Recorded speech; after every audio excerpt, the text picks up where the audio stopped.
संभल हिंसा पर योगी पुलिस का दंगाइयों पर एक्शन जारी। हिंसा में शामिल 2 दंगाई मोहम्मद नवी और शफी गिरफ्तार। अब तक 56 दंगाइयों को पुलिस ने भेजा जेल। उत्तर प्रदेश के संभल में 24 नवंबर 2024 को शाही जामा मस्जिद सर्वे के दौरान हुई हिंसा में शामिल दंगाइयों पर योगी पुलिस का एक्शन लगातार देखने के लिए मिल रहा है। संभल पुलिस ने इसे लेकर 2 और उपद्रवियों को सीसीटीवी फुटेज के आधार पर चिन्हित कर गिरफ्तार कर लिया है। अब तक संभल पुलिस ने तकरीबन 56 दंगाइयों को गिरफ्तार कर जेल की सलाखों के पीछे भेज चुके हैं, जबकि शेष अभियुक्तों की तलाशी के लिए पुलिस टीम लगातार दबिश दे रही है। एएसपी श्रीश चंद्र ने बताया है कि थाना कोतवाली इलाके में संभल के बीते 24 नवंबर को जो हिंसा हुई थी, इस संदर्भ में अब तक 56 लोगों को गिरफ्तार किया गया है।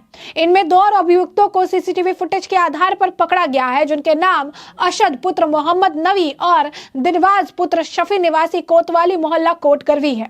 उन्होंने ये भी बताया कि साथ ही अन्य दंगाइयों की तलाश भी की जा रही है। प्रकरण में कठोर कार्रवाइयां जो है की जाएगी। संभल हिंसा के दौरान दंगाइयों ने जमकर बवाल किया था।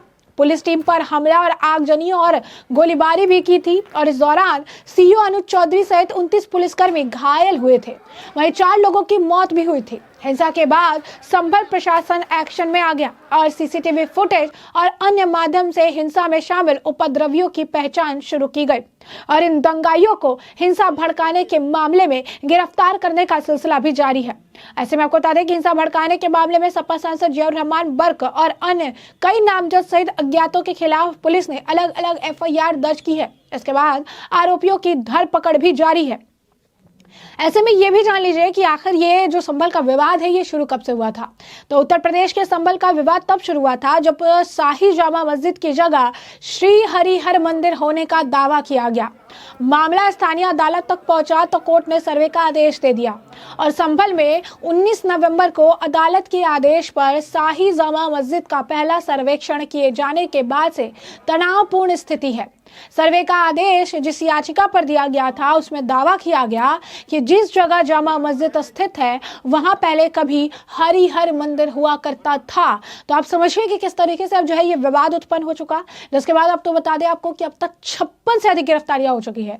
24 नवंबर को मस्जिद का दोबारा सर्वेक्षण किए जाने के दौरान हिंसा भड़क उठी थी और इसी दौरान प्रदर्शनकारी और पुलिसों के बीच झड़प देखने के लिए मिली। 4 लोगों की मौत भी हुई, कई घायल भी हो गए और हिंसा की घटना में संलिप्त 100 से अधिक लोगों की पहचान की गई, जिसमें 56 से अधिक गिरफ्तारियां हो चुकी हैं।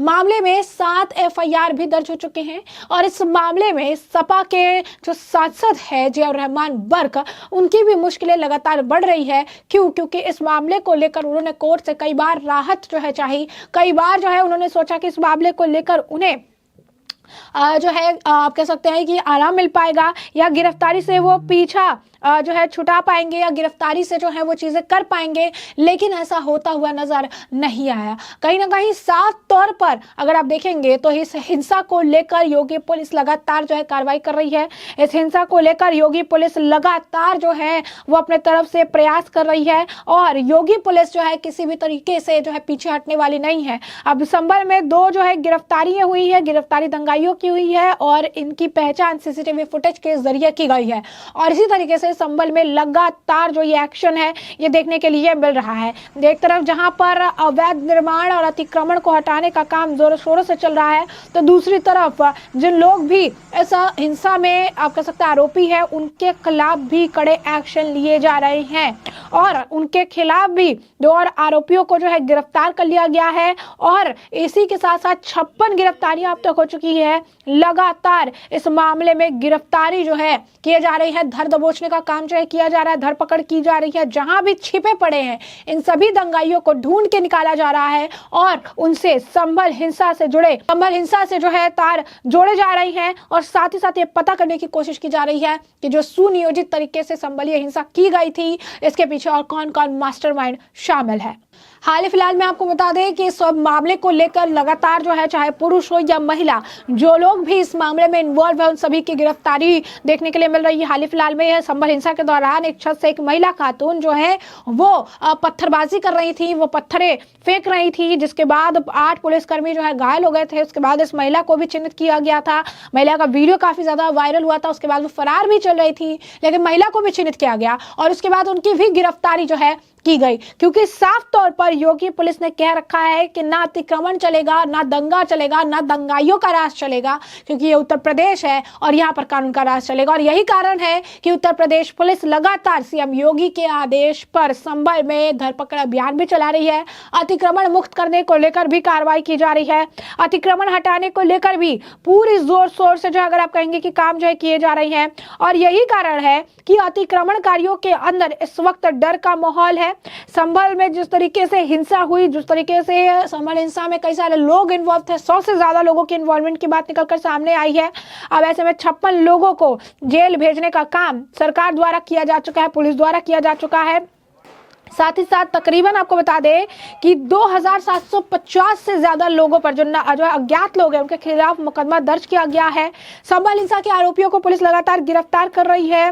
और एएसपी श्री चंद्र ने भी बताया था कि किस तरीके से 24 नवंबर को जो हिंसा हुई थी इस मामले में गिरफ्तारियां चल रही है। इस मामले में और लोगों को भी गिरफ्तार किया जा रहा है और इस मामले में कोई भी बचने वाला नहीं है। ये गिरफ्तारियों का सिलसिला जो है वो लगातार जारी रहेगा और तब तक जारी रहेगा जब तक कि एक एक व्यक्ति जो इस संभल हिंसा में इन्वॉल्व था उसकी गिरफ्तारी नहीं हो जाती है, उसे धरपकड़ नहीं किया जाता है, तब तक जो है ये गिरफ्तारियां चलती ही रहेंगी। यानी साफ तौर पर संभल हिंसा में जो रहमान बर्क है उनको भी किसी तरीके से जो है आप राहत नहीं मिल रही है। कोर्ट से उन्हें झटके लग रही हैं। एफआईआर को रद्द करने की भी उन्होंने मांग की थी, लेकिन वहां से भी उन्हें किसी तरीके का कोई अगर आप कहेंगे कि सहूलियत नहीं मिली है। और अब दंगाइयों की मुश्किलें भी बढ़ती जा रही है। दंगाइयों पर भी लगातार पुलिस हावी है। दंगाइयों के साथ साथ अतिक्रमण मुक्त करने को लेकर भी अभियान चलाया जा रहा है। अतिक्रमण खत्म करने को लेकर भी योगी पुलिस प्रयासरत है। जिस तरीके से संभल में ऐतिहासिक धरोहर की चीजें मिली, जिस तरीके से संभल में मंदिर जो 40 साल 50 साल से बंद पड़ा था